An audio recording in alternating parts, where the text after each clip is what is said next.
Puedes agendar una sesión conmigo en espaciokun.com.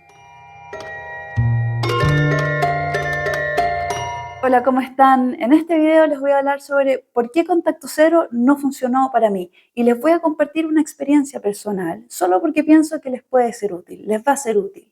En un momento en mi vida, ya hace un buen tiempo, yo tenía una relación larga, no funcionó, yo estaba muy triste, me acuerdo, incluso tiritaba en verano, imagínense, aquí en verano es súper caluroso. Y inevitablemente entré en un contacto cero. En esa época yo estaba en la universidad, no trabajaba en esto, no lo había visto un poco había estudiado esto de los apegos en segundo año en la universidad, pero no se hablaba del contacto cero. Fue un contacto cero inevitable porque además nos fuimos con mis amigas a un lugar donde ni siquiera había señal. Y el ex volvió, la relación siguió, pero volvió a no funcionar. ¿Por qué? Porque mi nivel de ansiedad era tan alto que lo único que yo quería era que estuviera ahí para mí, poder compartir, querer de alguna forma, de cierta forma, atraparlo, ¿verdad? Obligarlo a que ese tiempo que quizás quería ocupar en otra cosa, lo compartiéramos juntos. Esperaba que volviera a buscar si había alguna discusión, cosa que ya empezó a pasar cada vez menos. Ahora, para bien o para mal, esta relación no funcionó, porque siempre te lleva en otra dirección. Pero lo que falló acá fue no cambiar esto de manejar la ansiedad. Ya que eso uno lo puede trabajar, ¿verdad? Pero además era un perfil que era evitativo. Por lo menos lo suficientemente evitativo para no servirle un perfil como el mío, que necesita a alguien más presente, necesita a alguien que pueda escuchar un poco más, necesita a alguien que pueda reflexionar, que me muestre presencia, que me haga sentir segura. Empieza a pasar la vida. Y hay grandes cambios, uno ya no repite ciertas historias, pero en otro momento vuelvo a las mismas historias, elegir el mismo perfil emocionalmente no disponible, donde uno espera peras del manzano, donde uno espera que pase algún milagro y el otro vuelve y todo cambie y funcione y sea increíble. Ahora, yo no digo, porque en mi vida he visto que hay casos como estos increíbles que funcionan. Ahora hay que ver en los años qué es lo que pasa después. Pero puede que funcione. Ahora si uno se sienta a esperar, toma mucho tiempo. Pero cuando uno espera un milagro, espera que ese perfil cambie, que ese perfil Peter Pan, que ese perfil Piratas del Caribe cambie, difícilmente lo va a hacer. Se repite una y otra vez la misma historia y yo ahora lo pienso ya de adulta, es increíble como cuando uno lee, trabaja en comportamiento humano, uno se sabe la teoría de memoria, pero después le pasa en la vida, uno no lo puede creer. Y ahí está. Se sigue repitiendo la misma historia hasta que ya es demasiado evidente y uno para y se pregunta por qué, qué es lo que puedo hacer. En psicología hay un ejercicio conocido que es una autobiografía. En antroposofía dicen es importante tener en cuenta, recordar, válgame la redundancia, cuál es el primer recuerdo de su vida. ¿Dónde fue ese recuerdo? ¿Cuántos años tenían? ¿Se acuerdan o algo? Más o menos, ¿qué edad tenían? Yo tenía 2 años.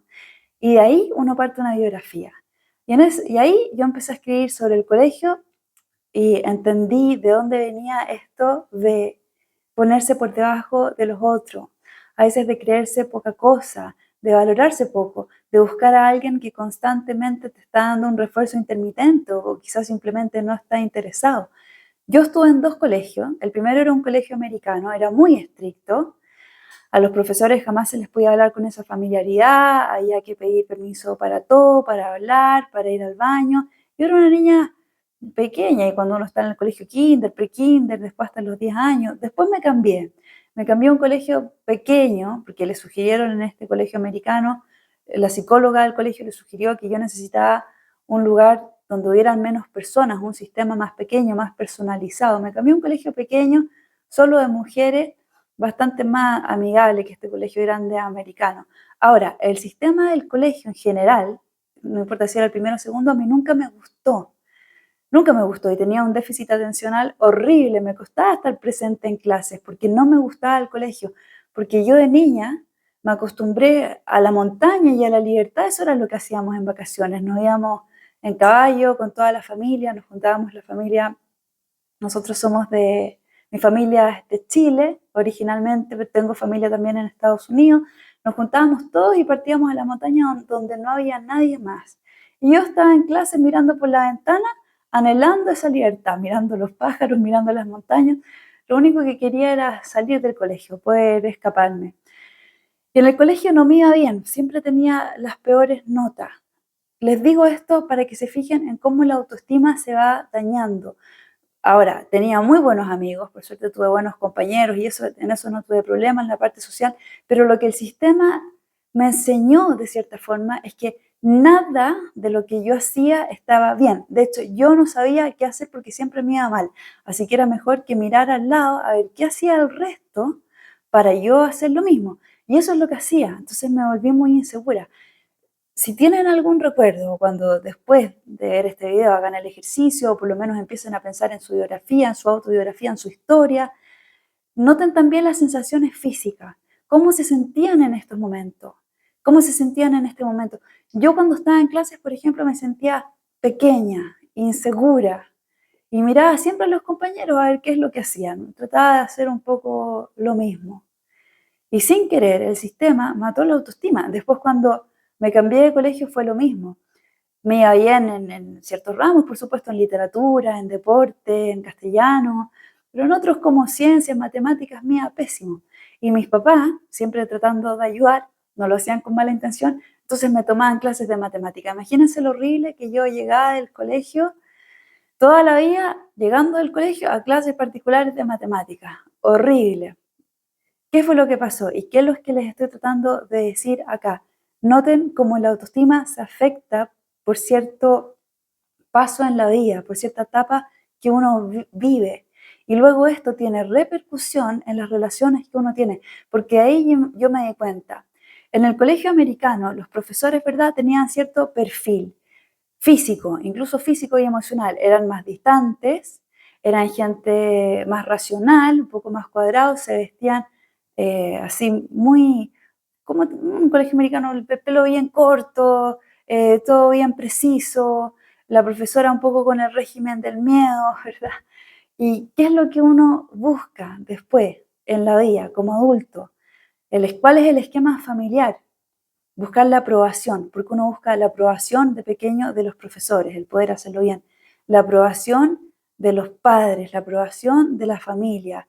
Y uno busca ese perfil, que el que te apruebe sea ese perfil, el más frío, el más distante, el más cuadrado, ¿verdad? Y de adulta yo empecé a buscar mucho este tipo de relaciones, que es, como les digo, un poco más emocionalmente no disponible. Y se repetía la misma historia, como dicen, profecía autocumplida. Cuando uno trae esto a conciencia, cuando lo habla, cuando lo saca, ya lo puede empezar a mirar, lo puede empezar a cambiar e incluso el nivel de atracción cambia, porque ustedes dirán, bueno, quizá, entonces yo me fijaba en alguien espectacular físicamente o emocionalmente, no.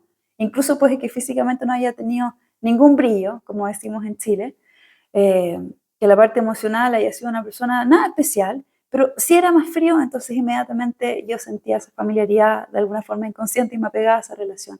Cuando uno lo hace consciente, fue en ese momento en el que yo pude tener una relación más sana, que no solamente partía de una atracción, sino del conocerse como persona, como amigo. Por supuesto que la atracción física es importante, por eso es la pareja y no solamente una amistad.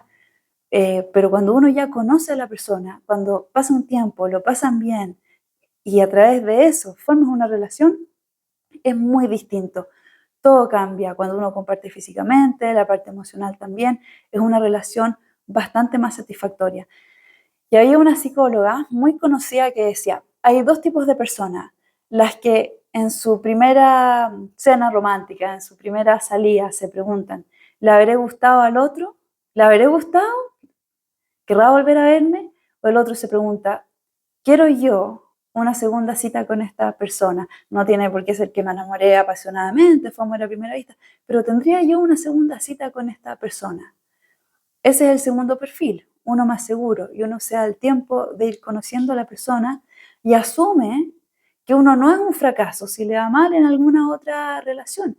Es parte de la misma historia y no es una pérdida del tiempo si uno tuvo una mala relación. Es pérdida de tiempo si uno se queda pegado en la pena, en la rabia, en querer vengarse. pero a todos nos pasa que podemos conocer una persona que no era nuestro estilo, que simplemente como dicen, los sistemas nerviosos no pueden acoplarse bien porque siempre están gatillando esos disparadores emocionales, algo uno en el otro. A todos nos puede pasar. Y cuando uno tiene una lesión física, por ejemplo, uno quisiera estar bien, uno quisiera salir corriendo cuando uno tiene la rodilla lesionada, poder ir a la montaña, poder ir al cerro, qué sé yo, a recorrer, viajar. Pero uno tiene que tomarse su tiempo para recuperarse, para reconocer la herida que uno tiene y luego, cuando ya esté mejor, poder salir adelante. Entonces, poder salir, ¿verdad? Pasarlo bien. Esto es lo que les quería decir. Si ustedes están constantemente repitiendo el mismo error, noten de qué parte de su vida viene y cómo se sentían físicamente en ese momento. Y si esa sensación física, la de sentirse a veces pequeño, la de sentirse inseguro, la vuelven a ver ahora en su vida adulta, porque mientras más conciencia traigan, más van a poder elegir y sentirse atraídos por un perfil realmente sano, un perfil que les haga sentirse queridos, tranquilos, que pueden ser ustedes mismos. Muchas gracias por ver el video, espero que les haga sentido, me imagino que tendrán un montón de ejemplos para contar. Yo también les podría estar hablando toda una tarde de qué es lo que ha pasado en la vida y cómo se asemeja a lo que hablan en psicología, lo que he visto con mis pacientes, pero nótenlo en su día, véanlo, háblenlo, convérsenlo y que se haga consciente. Muchas gracias, acuérdense, si quieren agendar una sesión conmigo, yo feliz de poder hablar con ustedes, aunque sea solo una sesión, les va a ayudar un montón. Van a estar más tranquilos si hablan de su caso con alguien que se dedique al tema, les explica mejor su situación y les da un buen plan de acción, qué es lo que pueden hacer para posicionarse en el mejor lugar, para ustedes mismos, para el ex o para una nueva persona. Y, perdón, y en la misma página está disponible la guía que yo hice con mucho cariño, El Camino a Nuestro Centro, que los va a ayudar para que se sientan contenidos y tomen mejores decisiones, sobre todo en estos momentos de estrés donde es imposible ver claro. Muchas gracias, cuídense mucho y que tengan una muy buena semana. Puedes agendar una sesión conmigo en espaciocun.com.